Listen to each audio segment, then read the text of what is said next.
தேனி மாவட்டத்தில் இருக்கக்கூடிய வைகை அணைய தூர்வாரும் பணி தொடர்பா அமைச்சர் நிர்மல்குமார் நேரில் ஆய்வு செஞ்சிருக்காரு.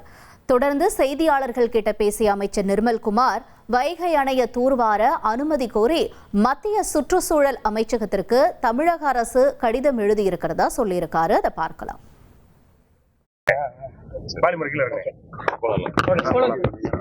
அனைவருக்கும் வணக்கம். அதாவது வைகை ஆறு உங்க எல்லாரும் தெரியும், 70 வருஷத்துக்கு மேல கட்டப்பட்டதுல தூர்வாரப்படவில்லை. நிறைய இடத்துல டெபாசிட் அதிகமா இருக்கு, மணல்களை குவியல்கள் அதிகமா இருக்குன்னு சொல்லிட்டு இருக்கு. பல வருஷமா பல முயற்சிகள் நடந்துச்சு, ஒவ்வொரு வருஷமும் ஒவ்வொரு ஆட்சியிலும் நடந்துச்சு. ஆனால் இதுவரை எந்த ஆட்சி காலத்திலும் அது நிறைவேற்றப்படவில்லை.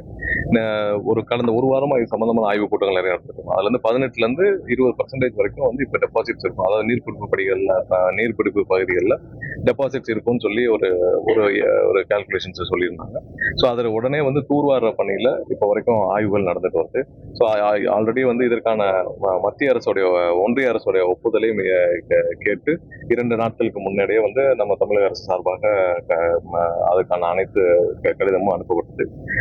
என்விரான்மெண்டல் கிளியரன்ஸுக்கும் 2 நாட்களுக்கு முன்னாடியே கடிதங்கள் கொடுக்கப்பட்டிருந்துச்சு.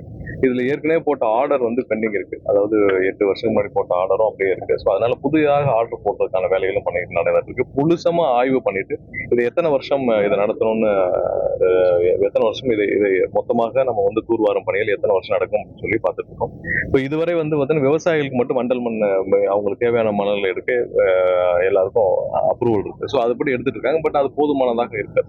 ஏன்னா நம்ம இப்ப இருக்கிற ஆய்வுப்படி நடந்தாலே 9 வருஷம் ஆகும்னு சொல்றாங்க. அதாவது மூன்று பேஸா இதை பண்ணணும்னு. பட் அதற்கு முன்னாலேயே விரைவாக முடிக்கும் பணிகள்ல திட்டமிட சொல்லியிருக்கோம். ஏன்னா எவ்வளவு தூரம் இதை விரைவாக முடிச்சு இது உடனே இங்க இருக்கிற மணல் திட்டுகளை எல்லாம் அகற்றி தூர்வாரும் பணிகளை உடனே முடிக்கிறதுக்கு எவ்வளவு துரிதமாக முடிக்க வேண்டும் சொல்லி திட்டமிடும் பணிகள் நடந்துட்டு இருக்கு. அதனால விரைவில் ஒன்றிய அரசுடைய அப்ரூவல் கிடைச்சு முடிச்ச பிறகு நம்மளுடைய என்விரான்மெண்டல் கிளியரன்ஸ் 1 மாசத்துல முடிக்கிறதுக்கான பணிகளை தீவிரமாக முதல்வரும் உத்தரவிட்டிருக்கோம். ஏன்னா நீர்பிடிப்பு பகுதிகளில் 18% 20% இல்லாத போது அதிகமான நீர்களை தேக்க முடியாது. 20% நீர்களை இப்ப இருக்கிற இதுல தேக்க முடியாத சூழ்நிலை இருக்கு. ஸோ அதை நிவர்த்தி செய்யும் விதமாக 70 ஆண்டுகளாக இதுவரை ஒரு டேம்ல தூர்வாரும் பணிகளே நடைபெறவில்லை என்பதே பெரிய ஆச்சரியம். ஸோ அதனால இது தென் தமிழகத்துல ஒரு பெரும்பாலான மாவட்டங்கள்ல இப்ப இங்க இருந்து நீங்க ராமநாதபுரம் வரைக்கும் அனைத்து மாவட்டங்களுக்கும் ஒரே பெரிய ஆதாரம் வைகை அணை தான். ஸோ இதில் தூர்வாரும் பணிகள் இதில் உள்ள எல்லா கால்வாய்களுக்கும் போய் சேரும் அளவிற்கு நிறைய நீர்களையும் தேக்க முடியும். ஸோ அதுக்கான முதல்கட்ட ஆய்வுகள் இன்னைக்கு பண்ணியிருக்கோம். ஸோ அடுத்தடுத்த எல்லா அப்ரூவலும் வந்த பிறகு உடனடியாக விரைவில் ஒரு 2 மாதங்களுக்குள்ளாவது தூர்வாரும் பணிகளை உடனே துவக்க வேண்டும். ஸோ அந்த மழை காலங்களில் எப்படி துவக்கணும்? ஏன்னா மழை காலங்கள் வச்சா நீர்பிடிப்புல இருக்கும். ஸோ அதில் ஒரு சில ஏரியாக்கள் எப்படி பண்ண முடியும்? ஏன்னா நிறைய கிராமங்கள் நடுவில் இருக்கு. ஸோ அதை எப்படி இந்த மணல்களை வெளியேற்ற வேண்டும் என்ற திட்டமிடலும் பண்ண சொல்லியிருக்கோம். ஸோ விரைவாக முழு அளவுல திட்ட வடிவம் ஏற்பட்ட பிறகு இதை முதல்வருடைய ஒப்புதலை பெற்று இதை அனௌன்ஸ்மெண்ட் பண்ணுவாங்க. விவசாயிகள் பதிவு பண்ணிருக்காங்க, வண்டல் மண்ணை எடுத்து போறதுக்காக பதிவு பண்ணாங்க. அதுக்கான அனுமதியும் கொடுத்தாங்க. விவசாயிகள் வண்டல் மண்ணை எடுக்கிறது என்னன்னா, போன வருஷம் எடுக்கிறப்ப பொதுமக்கள் விவசாயிகள் அல்லாம அதை ரொம்ப கேர்ஃபுல்லா இன்னைக்கும் நடந்த ஆய்வுல அதை திரும்ப சொல்லியிருக்கோம். விவசாயிகள் எப்பொழுதும் அவங்க எடுத்துக்கணும், அதுல எந்த பிரச்சனையும் கிடையாது.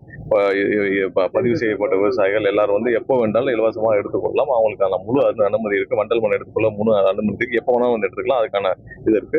அதுக்கு மேல இன்னைக்கு ஒரு மாவட்ட ஆட்சியர் அனைவரும் மீண்டும் இதை கண்காணிக்கணும். ஏன்னா யாரையும் இது கமர்ஷியல் பர்பஸ்க்கு யாரும் இல்லீகலா இதை யூஸ் பண்ணிடக்கூடாது.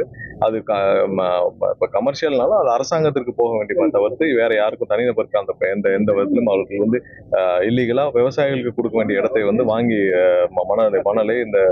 மணலை வாங்கி பயன்படுத்த வகையில சூப்பர்வைஸ் பண்றதுக்கும் அடிஷனல் ஏற்பாடு பண்ணிருக்கு.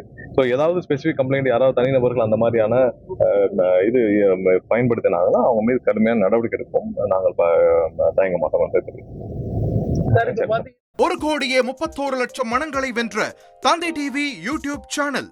தவிர்க்க முடியாத தம்ப்நெயில், கலக்கலான கான்டென்ட்ஸ். நீங்களும் இந்த குடும்பத்தில் இணைய இப்பவே சப்ஸ்கிரைப் பண்ணுங்க. அசுரபலம் கொண்ட எங்கள் டிஜிட்டல் கரங்களில் உங்கள் விளம்பரங்களை சேர்க்க வாட்ஸ்அப் பண்ணுங்க. 8939888378. Email advttv@dttv.in.